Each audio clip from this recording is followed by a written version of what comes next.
Today, I'm joined by Ben Taylor, the CEO of Keller Williams UK, a self-employed estate agency model, come from America, and I've been here now for just around 10 years.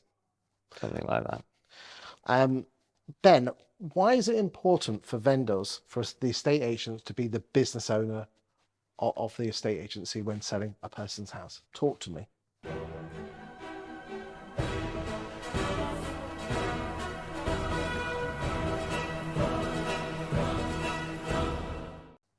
So my experience in all sorts of industries, business owners deal with clients a little bit differently. And by the way, there are exceptions to this rule. I caveat that by saying I know loads and loads of absolutely quality employed estate agents. So should make that point too. But a business owner has a level of care that is different because it is their business. And my perspective is that vast majority of cases, not every, but vast majority, it is the client's biggest asset. They don't have something worth more money in financial terms, and they probably don't have a lot outside of their family that is more of an emotional tie than their home, their property. Therefore, having it dealt with by somebody that it's their business, it's their livelihood, tends to lead to a better outcome and more protection for the client. What do you mean by a better outcome? So the industry is largely unregulated. So let's use a real basic sense, right? So I can agree to buy your home, and you can make all the plans around children, moving schools, everything is ready to go. And at the last minute, I can decide I'm not going to buy your house, actually, just because I don't want to. And actually, providing I haven't exchanged contracts, you've lost all of that time because we agreed that you're going to sell to me, you're not going to sell to somebody else. And now you're in real trouble because all the plans that you had, you can't do them because I changed my mind. That fundamental problem is so significant in the practice of living. You know, and it's not just people with children, it's all sorts of people making all sorts of plans. And because they're not protected, and more so, look, they are more protected in Scotland, I appreciate that. But as a general rule, I think that the role that a real estate agent or an estate agent plays is undervalued because it's so significant in somebody's life and helping them move. But that doesn't answer the question. The question was, why is it important for the estate agent to be the owner? Because the owner, as a general rule, the owner of a business will treat a client differently to somebody that works for a business. Okay, so how can the estate agent who's an owner affect the length of time it takes to do the conveyancing, or whether the sale falls through because of a dodgy survey or something like that? It's care and attention, and those little things make all the difference. I'll give you an example, right? I won't name the company, but there's a company that deals with breakdown of cars, right? And a car broke down 5 days ago, and at the moment, the roadside recovery people still have possession of the car. So they recovered the vehicle. 5 days later, they're still in possession of the car. Okay? Now, all it actually needs is somebody to care enough to pick up the phone to a contractor to say, I need you to prioritize this and get that car and take it back to this place. But without that, the system and process will mean it will get dealt with when it gets dealt with. When it gets to the top of a priority list, it'll just get dealt with. Now, if there's someone that with enough care and support, they'll say, I'll tell you what I'll do. Just wait. I'll phone the person directly and I'll make that happen. That changes the outcome completely. Now, if you then take the transaction of a house move, that care and attention absolutely changes everything for that client's experience. Changes everything. I mean, are you saying that because you're an employed sales chaser, you don't care as much as someone who's actually the boss of the firm? As a general rule, and I did caveat this, Chris, to say there's loads of people. I mean, you talk about sales chasers, for instance. I've had sales chasers that I've worked with in the past that they'd lie down in the road for a Yes. client, right? You know, it's something about that mentality of people that do that for a living. But what I will say to you as a general rule in terms of will a business owner of an estate agency operate differently to, let's say, a standard negotiator working in an office? Yeah, fundamentally they will. Okay, so if the issue isn't necessarily with employed sales check, because let's be honest, the job of an estate agent is A, to sell the house, and B, get it through to exchange from completion. Would you agree with that premise? I'd agree that the job of an estate agent is to get the best price possible Yes. and do those Okay, things. but fundamentally, you could split the job in half, couldn't you? One is sell it, number two is get it through to exchange. Yes.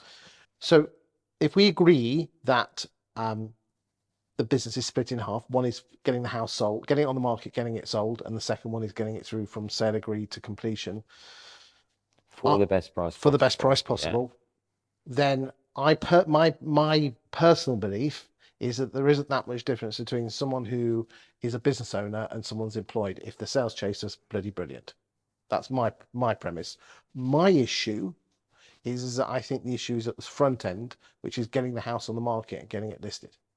I think there are, I'm not sure I entirely agree with you, actually. Okay, and the reason I say that is this, is that an awful lot of employed estate agents are bonused and targeted to list, not to sell, which means that there's there's a lot of people out there, a lot of corporate estate agents who are being, and this is not personal against the corporate estate agents, but they're bonused on getting the listing, they're bonused on getting the price change.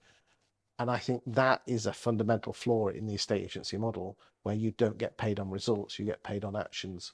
Well, you're targeting a behavior that Exactly. you don't want for the client, aren't you? So I Yes. couldn't agree more. I.e., to pay somebody just to list a home, well, then you get all sorts of results. If I said you just go and get loads of instructions, you go out and say whatever you need to do to go and get loads of instructions, well, that's not what a client needs you to do.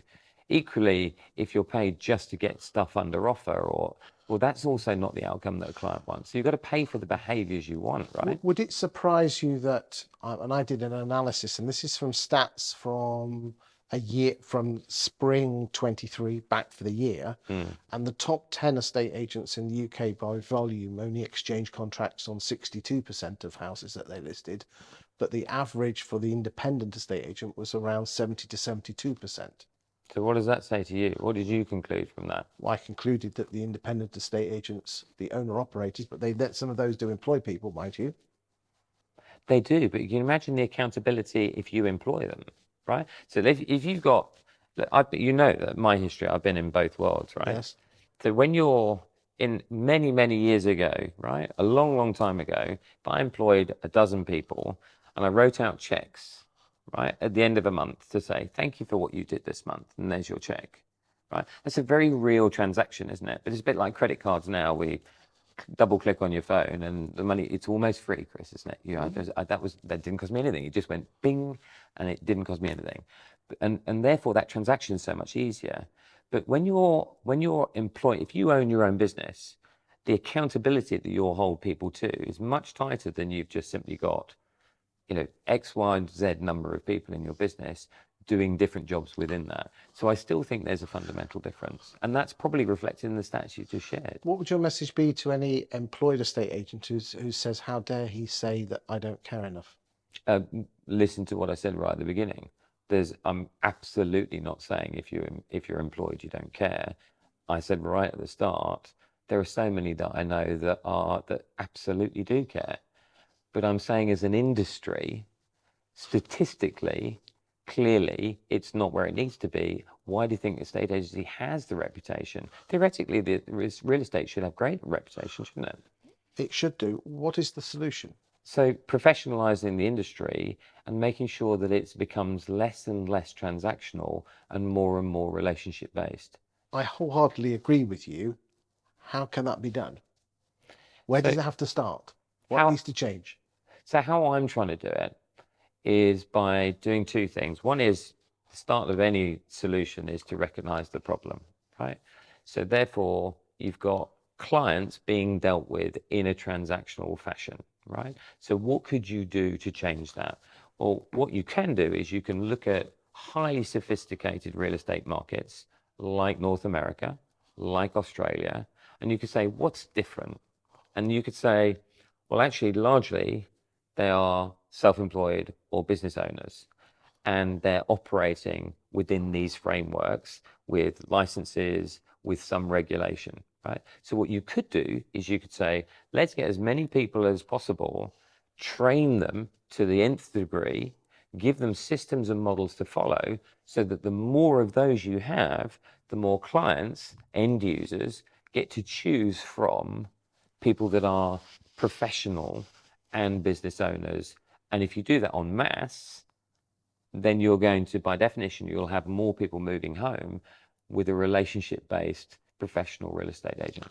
Maybe we could dive in on that one a little bit deeper in the next video. Sure.